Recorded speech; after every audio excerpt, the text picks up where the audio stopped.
And now, your weather forecast with meteorologist Brian Rump. And good morning, Texoma. The good news first, it's 41 degrees at this hour. That means we are above freezing. No freezing rain or sleet officially anywhere across Texoma. The bad news is I don't think we're going to warm up, so we don't have far to go to get to that 32. Humidity 89%. That's why it is raining. Dew point 38. The wind is northeast at the 18-mile-per-hour mark, making it feel a little colder out there. The pressure 3018, and it is steady. Take a look at temperatures in your hometown. We're very closely watching this region of Texoma. Altus, Quanah, Paducah, Childress, all now at 34 degrees. These numbers have dropped a good 5 to 7 degrees over the past hour, so it appears that there may be a bit of a surge beginning to take place. Going to watch this real close because the freezing line not too far away, but take a look off to our southwest. Mid-50s down in Bowie, Graham, Mineral Wells. You guys don't have anything to worry about for many hours to come. Good news for you.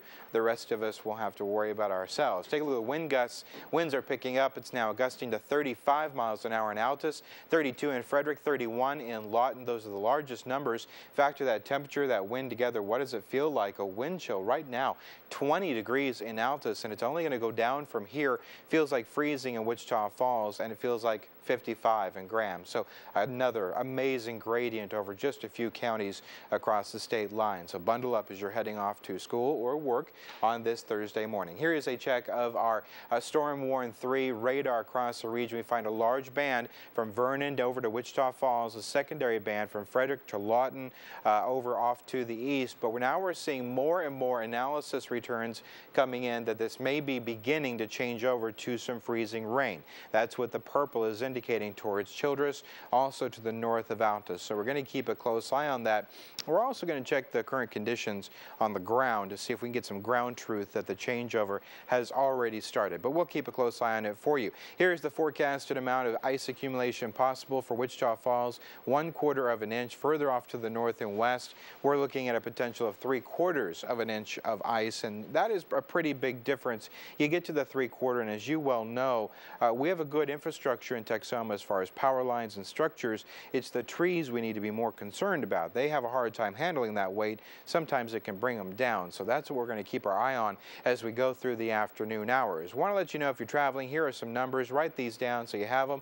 800-452-9292 in Texas, 888-425-2385 in Oklahoma. I will let you know this is we did take a look at the current road conditions across all counties. No problems at this point. If that changes, we will let you know. Here is your Futurecast. Going to put this in motion. There is our storm. It's going to wrap up. It's going to move very close to Texoma and off to the east. But take a look at this. Friday, 7 p.m., still showing snow across Texoma. So we will probably have some snowfall on your Friday as well. Here is a check of your forecast. Temperature is going to be in the 30s for the remainder of the morning and falling. That rain will continue, eventually changing over to freezing rain this afternoon. Again, temperatures falling continuously to the 30s. Overnight, a chance of snow, low of 23 to 27. Quickly, 7-day forecast. We're going to focus on this good news, Joe. Saturday and Sunday, we've got dry conditions just in time for that pancake breakfast.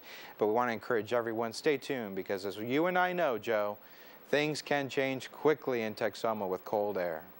That is very true. In fact, the weather can change quite quickly in Texas and in Oklahoma. That's right. I hate to tell Oklahomans this, but isn't it true that they're going to have the worst part of this? I mean, absolutely. They are going to have a much better opportunity at seeing greater amounts. And honestly, the bullseye for high ice amounts is going to be Lawton.